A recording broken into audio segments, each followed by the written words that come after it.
ঘরে থাকা সামান্য উপকরণ আর সহজ রেসিপি খুঁজছেন, তাহলে এই রেসিপি আপনার জন্যই। আসসালামু আলাইকুম, welcome to my channel food corner BD. একদম তুলার মতো তুলতুলে কেক বানাতে চাইলে আপনি এই রেসিপিটি ফলো করতে পারেন। তাছাড়া খুব সহজে ক্রিম দিয়ে কিভাবে গোলাপ তৈরি করা যায় সব কিছু দেখতে পারবেন আজকের ভিডিওতে। ভিডিওটি যদিও একটু বড় হয়েছে, তবে স্টেপ বাই স্টেপ সম্পূর্ণভাবে বুঝিয়ে দেওয়া হয়েছে। আশা করি পুরো ভিডিওটি দেখলে আপনি খুব সুন্দর কেক বানাতে পারবেন। তো প্রথমে আমি একটা বাটিতে ভেঙে নিয়েছি রুমের স্বাভাবিক তাপমাত্রায় থাকা 4টি ডিম। আজকে আমি 2 পাউন্ড কেক বানাবো। তো 2 পাউন্ড কেকের জন্য আমি এখানে 4টি ডিম ভেঙে নিলাম আর ডিম থেকে কুসুম আলাদা করে নিচ্ছি। যেহেতু আমি স্পঞ্জ কেক বানাবো, তো স্পঞ্জ কেকের জন্য অবশ্যই কুসুমগুলো আলাদা করে নেবেন, তাহলে স্পঞ্জ কেকটা খুব ভালো হবে। এখন একটা ইলেকট্রিক বিটারের সাহায্যে বিট করে নিব কয়েক সেকেন্ড। তারপর এখানে দিয়ে দিব আমি টোটাল 1 কাপ চিনি। প্রথমে আমি হাফ কাপ চিনি দিয়ে কিছুক্ষণ বিট করে নিচ্ছি। আবারও আমি 2 ধাপে চিনিটা মিশাবো। চিনিটা কখনোই একবারে দিবেন না, চেষ্টা করবেন 2 থেকে 3 বারে সম্পূর্ণ চিনিটা মিশাতে, তাহলে ফোমটা খুব সুন্দর হবে। তো ইলেকট্রিক বিটারের স্পিডটা একদম হাই করে আমি বিট করে নিয়েছি যতক্ষণ না পর্যন্ত এরকম পারফেক্ট একটা ফোম হয়ে এসেছে। তারপর আমি দিয়ে দিচ্ছি কুসুম। আজকের কেকটা কিন্তু একদমই অল্প উপকরণে বানিয়ে দেখাচ্ছি। কুসুম দিয়ে দিলাম 1/4 কাপ তেল, আর এখানে দিয়ে দিচ্ছি 2 চা চামচ পরিমাণ ভ্যানিলা পাউডার। যেহেতু ভ্যানিলা কেক বানাবো, তাই আমি ভ্যানিলা পাউডারটা ব্যবহার করছি। আপনাদের কাছে ভ্যানিলা পাউডার যদি না থাকে এসেন্সও দিতে পারেন, অথবা অন্য কোনো ফ্লেভার দিয়েও কেকটা বানাতে পারেন। এখন কয়েক সেকেন্ডের জন্য মিশিয়ে একটা সাইডে রেখে দিচ্ছি। মেপে নিচ্ছি শুকনো উপকরণগুলো। প্রথমে আমি দিয়ে দিচ্ছি এখানে হাফ কাপ ময়দা। আমি টোটাল 1 কাপ ময়দা ব্যবহার করব, তো হাফ কাপ দিয়ে 2 বারে মেপে নিয়েছি 1 কাপ ময়দা। এখন দিয়ে দিব 1 চা চামচ পরিমাণ বেকিং পাউডার। তো এখানে আমি ফোস্টার ক্লার্কসের যে বেকিং পাউডারটা আছে এটা ব্যবহার করছি। এই পাউডারটা খুবই ভালো। তো 1 চামচ দিয়ে আমি এখানে জেলে একটু মিশিয়ে নিব। তারপর যে ডিমের ফোমটা তৈরি করে রেখেছি সেখানে এই ময়দার মিশ্রণটা আমি মিশিয়ে নিব। আবারও আমি জেলে মিশাবো। এখানে ময়দাটাও একবারে মেশাতে যাবেন না, অল্প অল্প করে দিয়ে 2 থেকে 3 বারে মেশানোর চেষ্টা করবেন। আর আমি এখানে হ্যান্ড হুইস্ক ব্যবহার করছি, আর হুইস্কের সাহায্যে খুবই আলতোভাবে কেকের ব্যাটারটা রেডি করবেন। চাপাচাপি অথবা এদিক সেদিক থেকে ঘুরিয়ে মেশাতে যাবেন না, তাহলে ডিমের ফোমটা কিন্তু নষ্ট হয়ে যাবে আর কেকটা তেমন ফুলবে না। চাইলে এই পর্যায়ে স্প্যাচুলার সাহায্যে মেশানো যাবে। তো যেভাবে মিশান না কেন, স্পঞ্জ কেকের ক্ষেত্রে অবশ্যই মাথায় রাখবেন যাতে করে ফোমটা নষ্ট না হয়ে যায়। খুবই আস্তে ধীরে মেশাবেন। তো আমি টোটাল 2 বারে জেলে ময়দাটা মিশিয়ে নিয়েছি। তো এখন আবারও স্প্যাচুলার সাহায্যে একটু উপর নিচ করে দিচ্ছি যাতে করে কোনো ময়দার অংশ না থাকে। সম্পূর্ণ ময়দাটাই যেন ভালোভাবে পুরো ডিমের ফোমের সাথে মিশে যায়। আর আজকে যেহেতু 2 পাউন্ড কেকের ব্যাটার রেডি করেছি, তো আমি 2টা মোল্ডে বেক করব। একটা 7 ইঞ্চি এবং একটা 6 ইঞ্চি সাইজের মোল্ড নিয়ে নিয়েছি। তো 2টা বাটিতেই আমি সমানভাবে ভাগ করে দিয়ে একটা কাঠির সাহায্যে এভাবে একটু উপর নিচ করে দিচ্ছি। এতে করে উপরের অংশটা সমান থাকবে আর ভিতরে কোনো ফাঁপা সৃষ্টি হবে না। তো যেহেতু আমি ওভেনে কেক বেক করি, তো ওভেনটাকে আমি একটু চালু করে নিচ্ছি। দেখুন এখানে আমি 180 ডিগ্রি সেলসিয়াস তাপমাত্রা দিয়েছি, উপর নিচ দিয়েছি, আর হচ্ছে 35 মিনিট দিয়েছি। একসাথে দিয়ে দিয়েছি 35 মিনিটেই কিন্তু কেকটা খুব সুন্দর হয়ে যাবে, যেহেতু আমি প্রিহিট দেইনি। তো আগে 5 মিনিট প্রিহিট করে নিলে কিন্তু 30 মিনিটে দিলেই খুব সুন্দরভাবে কেকটা হয়ে যাবে। তো 35 মিনিট পর আমি ওভেন থেকে আমি কেকগুলো নামিয়ে র্যাপিং পেপারের সাহায্যে ঢেকে রেখে দিয়েছিলাম সারা রাতের জন্য। ঠান্ডা হয়ে গিয়েছে। আর এখন আমি কেকগুলোকে নামিয়ে দেখিয়ে দিচ্ছি কতটা পারফেক্ট এবং স্পঞ্জি হয়েছে। তো কেকটাকে আমি ডেকোরেশন করার জন্য মোল্ড আউট করে নিচ্ছি।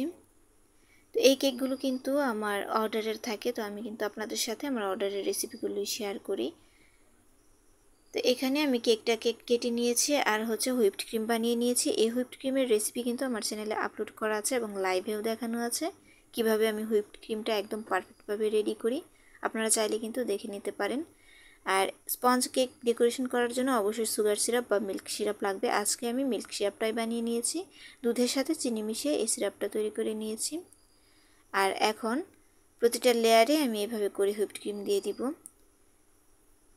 প্রথমে কেকের লেয়ারের উপর ব্রাশ করে নিতে হবে সুগার সিরাপ বা মিল্ক সিরাপ, তারপর আমি হুইপড ক্রিমটা দিয়ে দিচ্ছি। হুইপড ক্রিমটা অবশ্যই এভাবে প্লেট নাইফের সাহায্যে একটু সমান করে দিবেন, যাতে করে কেকটা উঁচু নিচু না হয়ে থাকে, চারপাশে যেন সমান থাকে।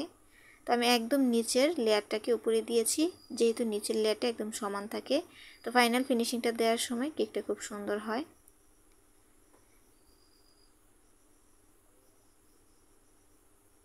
তো আমি ক্রাম্প কোট করে কিছুক্ষণের জন্য ফ্রিজে রেখে দিব কেকটা, আর এদিকে আমি উপরের ডিজাইনটা করার জন্য ক্রিম তৈরি করে নিচ্ছি। তো ক্রিমের মধ্যে হালকা একটু হলুদ কালার দিয়ে স্প্যাচুলার সাহায্যে মিশিয়ে নিচ্ছি। আর অবশ্যই কালার যখন ক্রিমে মিশাতে যাবেন স্প্যাচুলা দিয়ে মিশাবেন, এতে করে কিন্তু খুব সুন্দরভাবে কালারটা মিশে যায় আর ক্রিমটাও একদম পারফেক্ট থাকে। তো আমি আবারও স্কেলটা দিয়ে এভাবে করে পুরো কেকটাকে এই ক্রিমটা দিয়ে ঢেকে দিব। তো যারা আমার ভিডিওটি দেখছেন তাদের কাছে একটা রিকোয়েস্ট থাকবে, প্লিজ চ্যানেলটি সাবস্ক্রাইব করে দিবেন, ভালো লাগলে একটা লাইক করবেন আর একটি কমেন্ট করতে ভুলবেন না। তো আমি স্কেলের সাহায্যে পুরো কেকটা এভাবে ক্রিম দিয়ে ঢেকে দিচ্ছি। আপনারা যারা কেক ডেকোরেশনের নতুন বা নতুন নতুন কেক বানানো শিখছেন তারা অবশ্যই পাইপিং ব্যাগে করে এই ক্রিমের ফিনিশিংটা দেবেন, এতে করে আপনার ক্রিমের পরিমাণটাও কম লাগবে আর ফিনিশিংটাও খুব সুন্দর হবে। যারা ক্রিমে ফিনিশিং আনতে পারেন না তারা অবশ্যই পাইপিং ব্যাগের সাহায্যে এই ক্রিমের লেয়ারগুলো দেওয়ার চেষ্টা করবেন। তো আমি প্লেট নাইফটির সাহায্যে ভালোভাবে সমান করে দিচ্ছি। আর এই পর্যায়ে কিন্তু অতিরিক্ত চাপাচাপি করা যাবে না, যেহেতু ক্রিমটা নরম। তো একটু হালকা হাতে এই ফিনিশিংটা দিতে হবে। তো কেকটাকে প্রথমে আমি হালকা কালার করে নিয়েছিলাম, তারপর আমার কাছে ভালো লাগছিল না, তাই আমি আরও একটু কালার দিয়ে উপরটা ফিনিশিং করে নিয়েছি। আর এখন প্লেট নাইফের সাহায্যে এভাবে একটু ডিজাইন করে দিচ্ছি। আর উপরের কালারটাতে কিন্তু আমি ক্রিমের মধ্যে কালার মিশিয়ে নিই, সরাসরি কেকটার উপরে একটু হলুদ কালার দিয়ে প্লেট নাইফের সাহায্যে টেনে এই কালারটা করে নিয়েছি। এখন আমি গোলাপ বানানোর জন্য 2 কালারের ক্রিম বানিয়ে নিয়েছি। তো আমি আজকের কেকটাকে গোলাপ দিয়ে ডেকোরেশন করব। তো দেখুন গোলাপটা কিভাবে আমি তৈরি করছি। প্রথমে একটা কলি দিয়ে নিয়েছি, তারপর এভাবে পাপড়ি টেনে নিচ্ছি, অর্থাৎ প্রথমে 2টা পাপড়ি দিয়ে প্রথম কলিটাকে ঢেকে দিলাম, আবার এইভাবে বড় বড় করে পাপড়িগুলো দিয়ে নিচ্ছি। তো এই গোলাপগুলো কিন্তু বানানো একদমই কঠিন কাজ নয়, একটু দেখলে আর কয়েকবার প্র্যাকটিস করলেই কিন্তু খুব সুন্দর গোলাপগুলো বানাতে পারবেন। তো দেখুন গোলাপটা কিন্তু দেখতে একদম রিয়াল লাগছে, অনেক বেশি ভালো লাগে আমার কাছে এই গোলাপগুলো বানাতে। আর আমার কাস্টমাররা বেশিরভাগই গোলাপ কেকের ডিজাইনই দিয়ে থাকেন আমাকে, তো আমিও তাদের ডিজাইন অনুযায়ী কেকগুলো বানিয়ে দিই। তো দেখুন আমি আরও একটা গোলাপ বানাচ্ছি। প্রথমে এভাবে একটা বেস বা কলি দিয়ে নেবেন, তারপর একটা পাপড়ি দিয়ে ঢেকে দিবেন, আরও একটা পাপড়ি দিয়ে ঢেকে দিবেন, তারপর প্রথম পাপড়িটার একটু পিছন থেকে এভাবে করে একাধারে কয়েকটা পাপড়ি টেনে নেবেন, তাহলে কিন্তু খুব সুন্দর একটা গোলাপ তৈরি হয়ে যাবে। এভাবে করে আমি সবগুলো গোলাপ বানিয়ে নিব।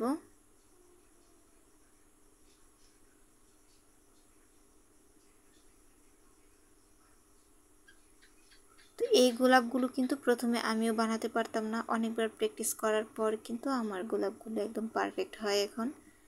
তো আপনারা যারা একদমই নতুন কেক ডেকোরেশন করতে চাচ্ছেন তারা কিন্তু চাইলে এইভাবে গোলাপগুলো বানিয়ে প্র্যাকটিস করতে পারেন। তো আমি নিচের সাইডেও একটা গোলাপ দিয়ে দিচ্ছি, একটু ক্রিম দিয়ে দিচ্ছি যাতে করে গোলাপটা আটকে থাকে। ছোট্ট একটা গোলাপ তৈরি করে নিলাম, আরও ছোট্ট একটা গোলাপ তৈরি করে এই পাশেও দিয়ে দিব। দেখুন কেকটা দেখতে কিন্তু বেশ ভালো লাগছে এখনই। আর এখন হচ্ছে আমি কিছু পাপড়ি দিয়ে দিব পুরো বোর্ডটার মধ্যে ছড়িয়ে ছিটিয়ে, এতে করে দেখতে কিন্তু আরও বেশি ভালো লাগবে। তো আমি চেষ্টা করি একদম সহজভাবে কেকগুলো ডেকোরেশন করার কিংবা রেসিপিগুলো শেয়ার করার, যাতে করে নতুনরাও খুব সুন্দর করে কেকটা বানাতে পারে।